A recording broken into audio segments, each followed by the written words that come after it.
Well, Ganga, firstly, let me say what a great pleasure it is for me to be here, and how greatly I enjoy being in your company. To me, you're a supremely beautiful being, and there is more to it than that. Mostly, people approach life and the world around them through wishes, hopes, fears, desires, and of course thoughts.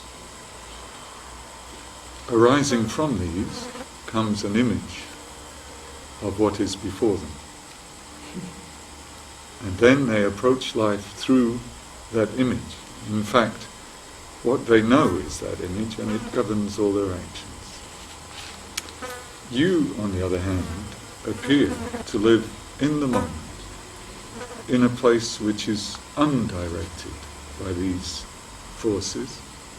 All of them arise in this place where you are always resting, but they don't have a continuing, permanent hold on you. This manifests in a great freedom of being and action when in your presence. My question is this. I do my meditations regularly. I read the great masters on these subjects. I know, essentially, that I am free as you are free. And yet, my mind tells me that I am not. And in other words, I live in this belief that I am not free. So my question is twofold. One is, how do I be free? Do not listen to the mind.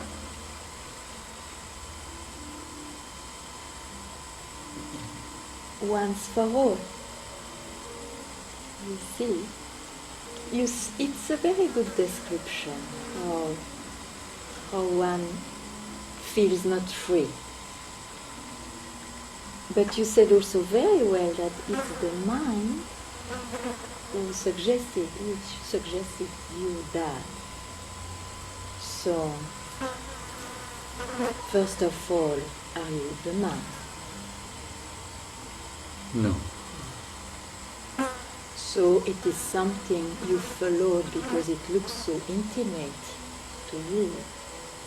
At some point, if you speak of liberating, to be liberated from illusory beliefs, you have not, at some point, very radical point, could take a split second, not to listen to the mind.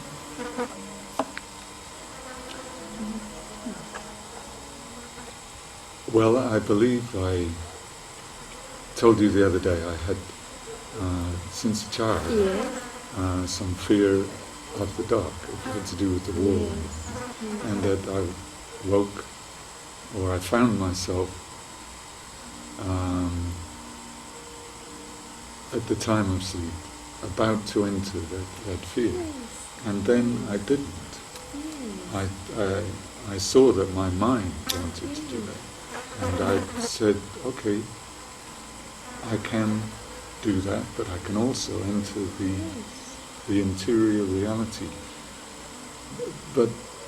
And now, of course, I do know that that is the case for the whole mental activity.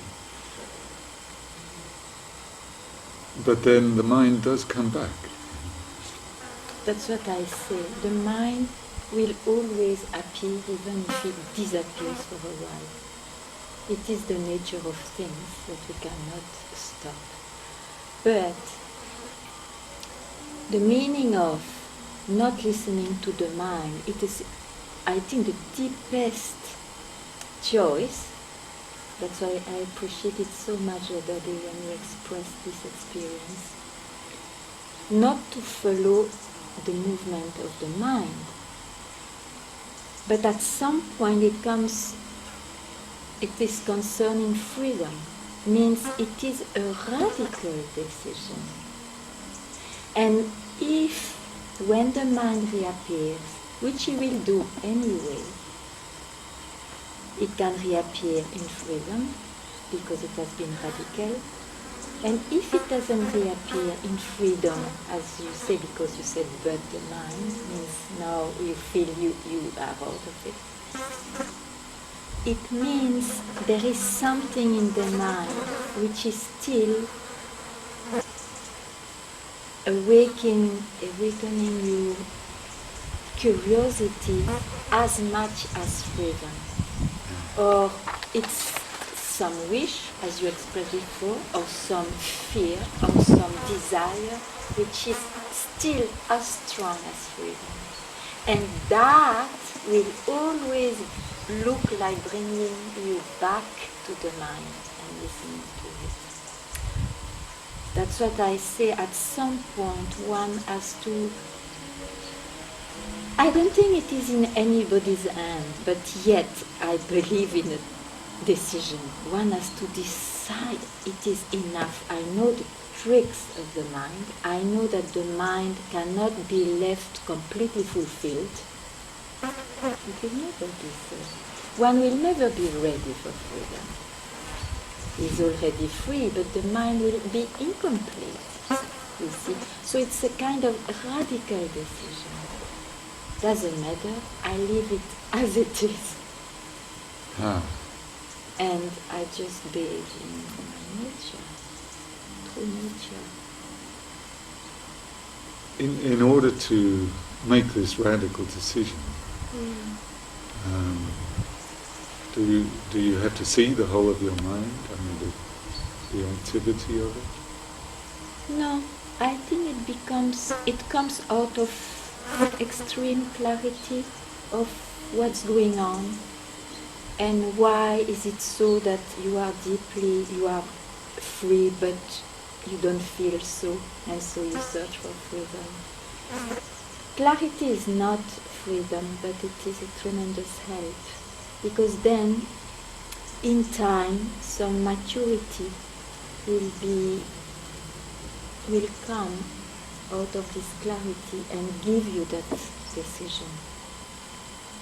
So, in the beginning, seeing and being awake to what is going on in the mind. That's great. And then it gives taste of what the mind is not. You see?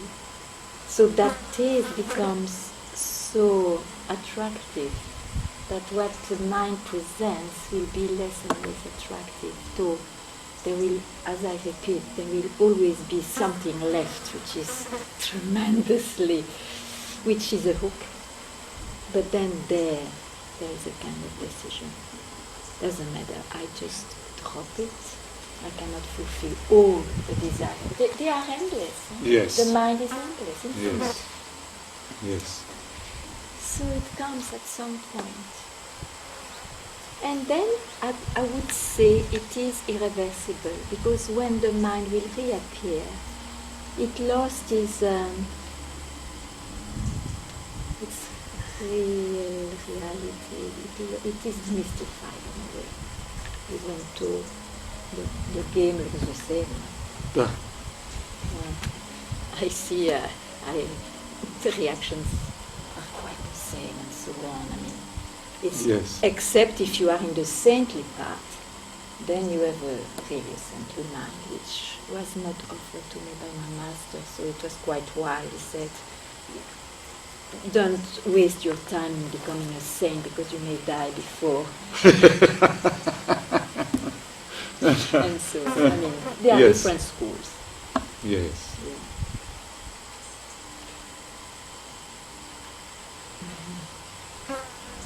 So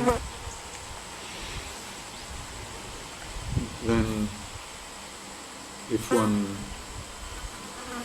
thinking now about freedom and love.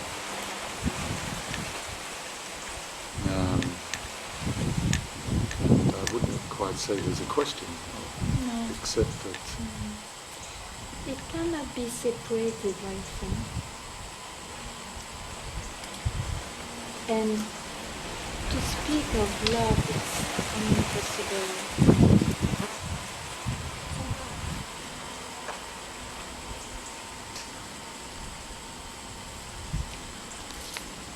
It gives, if you say something, then it appears after you have to be up to that concept or that image, and of course the being one sees will never be up to that.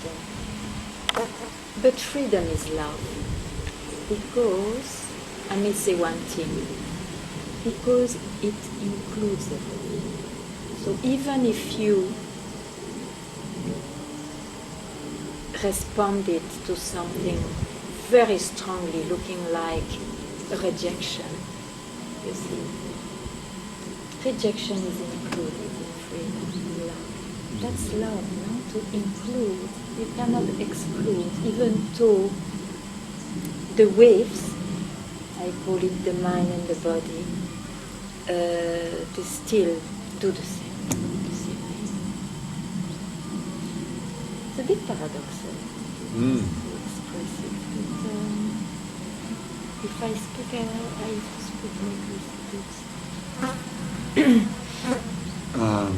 I mean that is moving the term love to have some aspect of what the Buddhists would call compassion, where all aspects of life are. Yeah, that's right.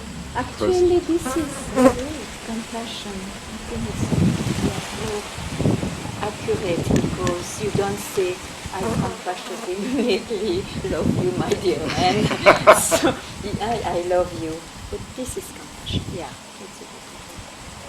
But you see, compassion has such a color because of the Buddhism. I say Buddhism, the religion, that it lost a bit its true nature. That's why I hesitated also to speak of compassion. But when it was uttered, or when the word was trying to indicate what the Buddha was, the presence of the Buddha, for example, that was real compassion. Of course, I refer to that. Not as a quality of a good Buddhist monk, you know. You cannot not learn compassion. I mean, if you are a saint, I would not even say you are compassionate, because it's really from freedom. Unless the saint is free, but that's a very rare case, I think. Saint of it, you know. It's maybe a very touching deal to see, but it's very rare, I think. Well, the saint will work for the good of what they see as being mankind. And freedom is... Freedom, everybody is free, regardless of your qualities. It's a real gift of what it is. I can see there. Everything is an expression of something that nothing can actually describe. And in that sense, whatever appears is free. At this radical choice that you talked about, that although everything is free, the mind, because we consider that we are people, individuals with personalities, then a limit is placed on that. Yes. And so I'm getting back to your radical choice, because I think a lot of people, including myself, although I did have some training through one of my teachers in making choices from a different place. There was an exercise from the Shiva Puri Baba, called the decision exercise. Oh, yeah. Yeah, it's a very useful exercise. And he says about the exercise, which is just making practical decisions, but you come to a place where instead of saying, have I decided to do this, you ask, has this been decided? Even though it appears you're making the decision, it's coming from somewhere else. Mm-hmm. And he says, if you do this, that alone, that exercise, will take you to God. And after that, it's up to you.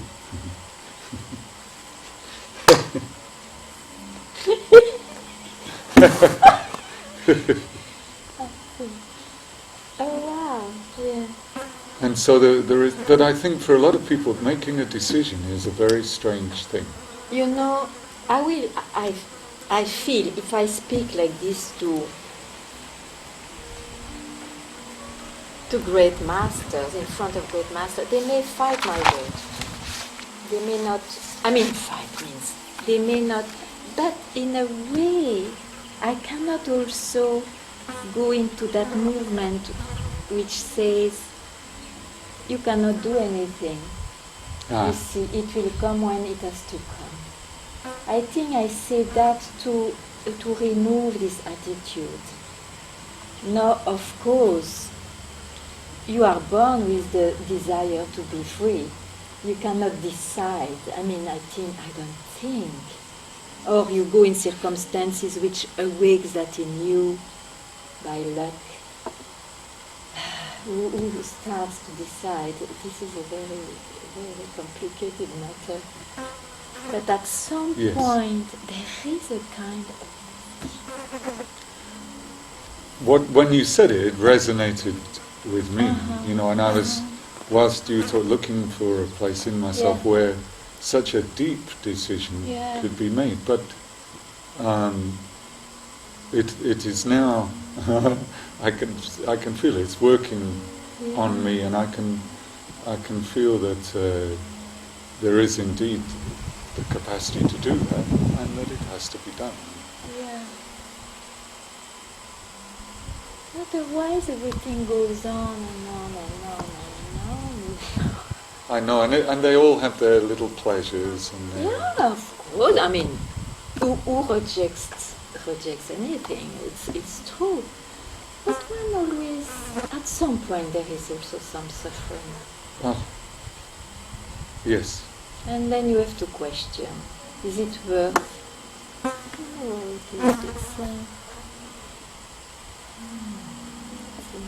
It's a big game. Huh? It's a huge. I wonder if there's some confusion in the Western Christian world where we're taught suffering is a good thing. Well, because of suffering, one may think of freedom. But there is, it's un grand malheur.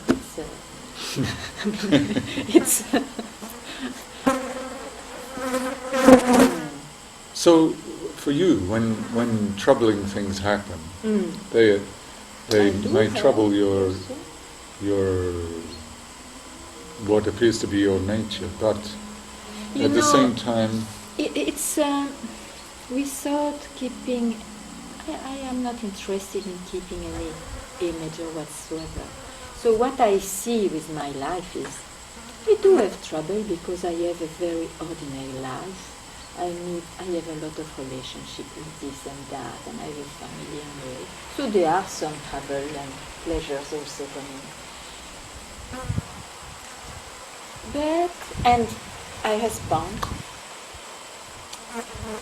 At the same time, where, let's say, I don't nourish the movement, it's not a decision. It looks like, no, it's like this. It's not movement which is nourished. I mean by that, I don't follow it up to, and then you entertain it. So it has a span of life, a natural span of life. It appears, so it will fade away. And then when you are left, for some reason it looks you never moved. So it must be that there is an undercurrent which is always there, and it has been a wave and not the full ocean, you know. It's just that I try to explain my own, because I know I quite fiery in the temperament, so I am not such a symbol of quiet person, you know. Yes. So in that way it is interesting to see. What to say, you know? Well, if things arise, and then you have like the ocean and the waves coming up and falling away, then it's to someone looking at it, it means, for one thing, that you have a different relation to yourself as a person. Probably. Yeah. And I think it came out of that radical decision that I remember very well to have expressed, and that in time. In time I can say it was at that moment. Can you tell me about that? Yes, but it's a story. Yes. And what the result is not in the story. Okay. Okay? Yeah. So as a story, the radical moment was when I heard my master, I call him my master, died. And I was not near him, I saw that by the phone. So I felt that is the event of my life. So I just sat and I asked myself, I don't think I ever heard what he told me after all. So what did he want to tell me? And then his sentence, "You are already free," came. And so I said, I really want now that. I came for that. And that was enough. But it was really, really radical, because before that I had a life with him, 30 or so years, of glimpses, I would say. Many times I decided, and I got glimpses, a taste, and it gave me this color and this fire to really like food, you know, to be oneself. But it was never radical. And I think I can say, I could not say it at the moment, but it was. It was really like this. So, 97. one picture that comes to me when you say that is that in a way, when he died, it left you with no resource, and you had to face it. One of the questions some people have about the relation of, say, yourself with the people around you is, well, in the end, that not relying on anyone else has to be done. Yeah, absolutely. And so one question comes for some people is not surrounding, letting people be around you, is not that encourage them not to take that step? Very good question. I thought of it a lot 2 years ago, and that's why somehow I decided to live my life without sharing, being available for that demand. And because of that exactly. But for some reason, this spring, I saw my friends and I saw how for some time you really need an environment which reminds you of your true nature. And I saw how somehow very quickly lost or sleepy they became in 2 years. Some went somewhere else, and some they didn't go anywhere. And for some reason there I felt much love. And I don't know, it came back, but I know the problem. I know very, very well. Now you look, I'm not an example, but I know that it is the years spent regularly with my master, and not especially the extraordinary words he delivered, that gave me an impact, you know. And for some people it can be very quickly, it can be at once, but for some we need a few months, a few years, sometimes a life. But what to do? So also I say, you have to get your life, and yet also I don't know if next I will be, I don't know, this is a problem, I know, this is a problem, at the same time, it's bad, you know. Well, I think so, you know, I mean, just from my own self, I mean, when I come here and I am in your presence and with your people here, straight away, and in some cases I don't even have to see you, but the clarity comes.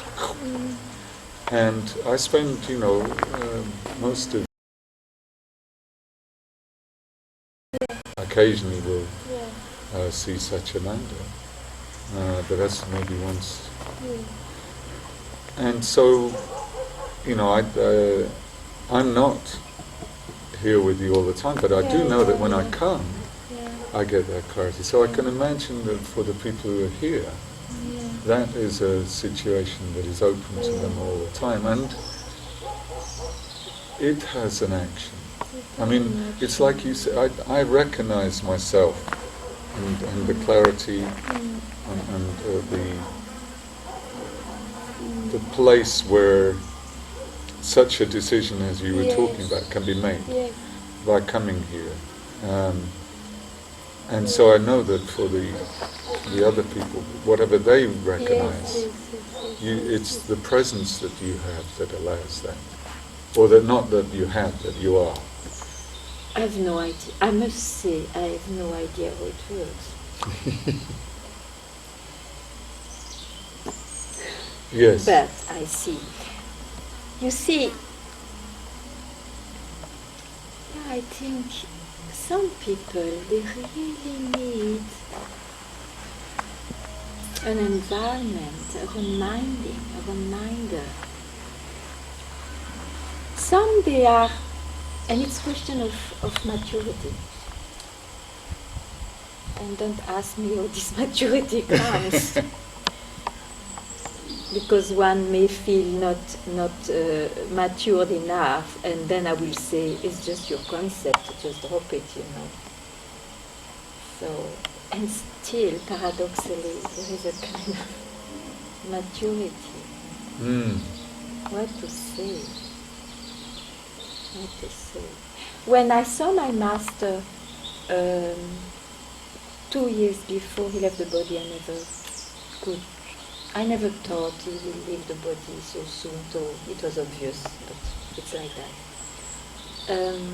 I saw him, and for the first time I expressed a very shocking sentence in me. I said, I don't need you anymore.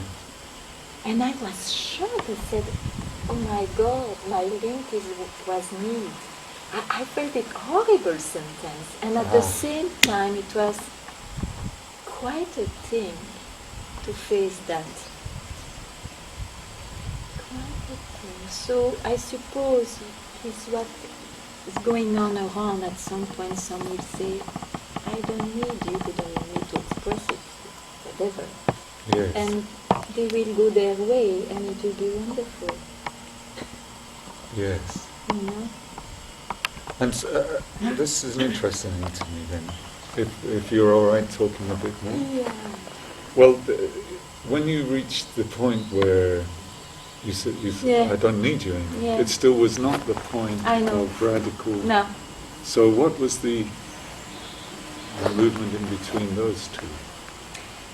When I expressed that, I really thought, my search is gone.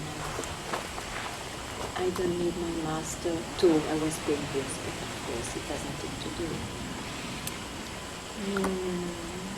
I didn't even say the word I'm free because I knew it doesn't mean anything in reality. I was in a, I didn't know at the time, but I was left in a state of peace. I was quiet. I was completely quiet. Now I know, retrospectively, that it was a state, probably preparing the ground or whatever, because it's not necessary for everybody. It happens this way. It was a blessing in my case, maybe, so that the arrogance doesn't rise too much. And so it brought me slowly to this. And, yeah. But it's different for everybody.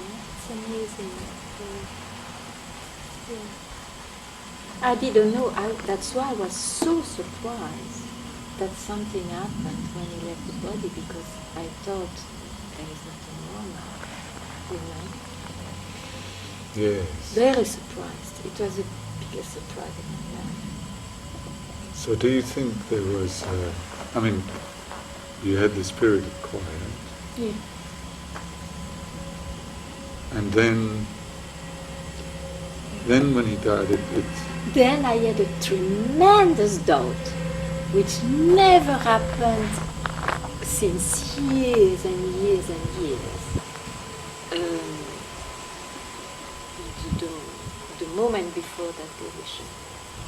Tremendous doubt. Oh, I never understood what indicated me. I am null.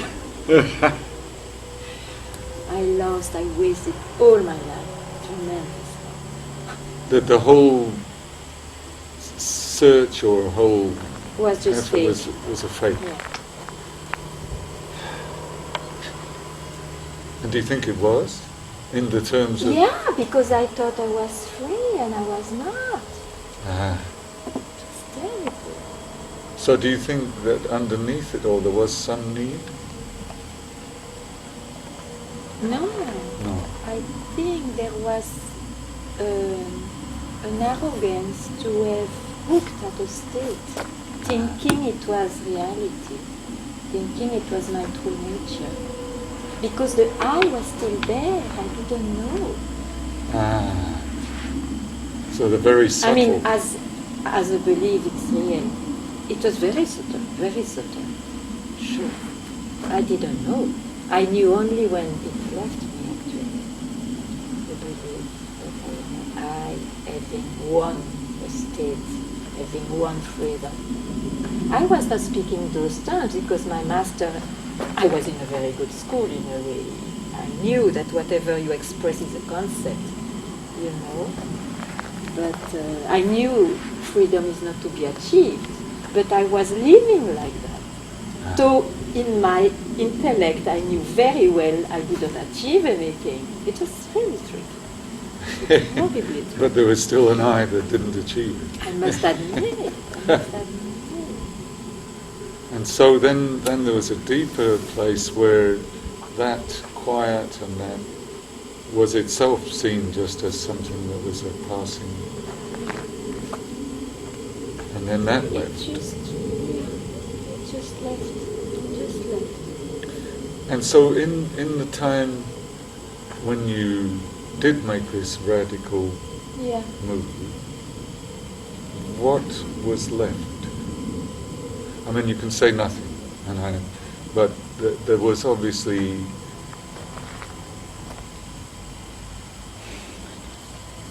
what is, because it's the same what I live now, what is left.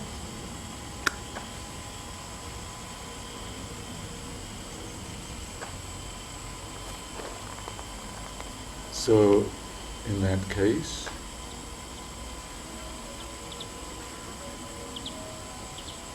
what is now?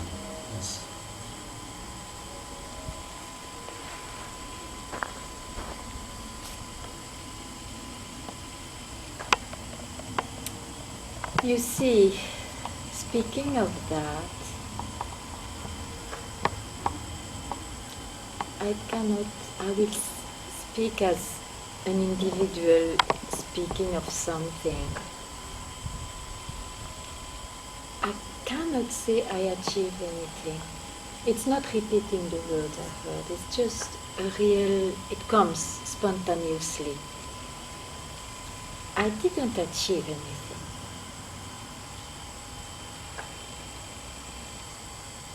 It was all a huge fantasy, all this search and the suffering to be free. But I can see it doesn't leave you in bitterness. You see this observation, this fact. It is just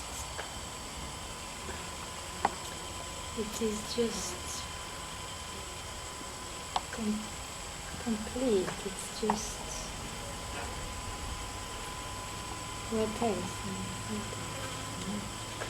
is it like, say, when you look at your own search and all of those things now, is it like reading a good story? Yeah.